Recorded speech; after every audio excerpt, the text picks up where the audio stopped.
या गावात दोन चोर राहत होते. ते प्रत्येक दिवशी चोरी करत आलेले धन 3 हिस्स्यांमध्ये वाटून घेत असते. आपापला हिस्सा ठेवून एक हिस्सा ईश्वराला ते देत असे.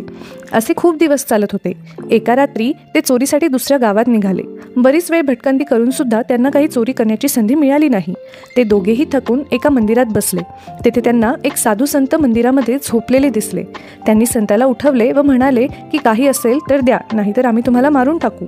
संताने त्यांना विचारलं तर त्यांनी सांगितले की आम्ही चोर आहोत. आज आम्हाला काहीही चोरी करायला भेटले नाही. तर संतांनी त्यांना विचारले, तुम्ही चोरी करता हे तुम्हाला चांगले काम वाटते का वाईट वाटते? चोर म्हणाले, आम्ही चांगलेच करतो, कारण आम्ही चोरी करून जे धन मिळवतो ते आम्ही 3 हिस्स्यांमध्ये वाटतो.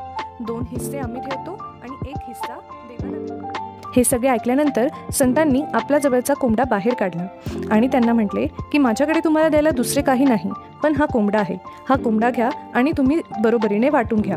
पण आता चोरांना प्रश्न पडला की आता या जिवंत कोंबड्याचे हिस्से कसे करायचे? हे झाल्यानंतर संतांनी त्यांना आशय समजून सांगितला. संत त्यांना म्हणाले, तुम्ही कष्टाची कमाई करून खा, त्यातील 1 हिस्सा ईश्वराचरणी ठेवा, ते खरे सार्थक आहे.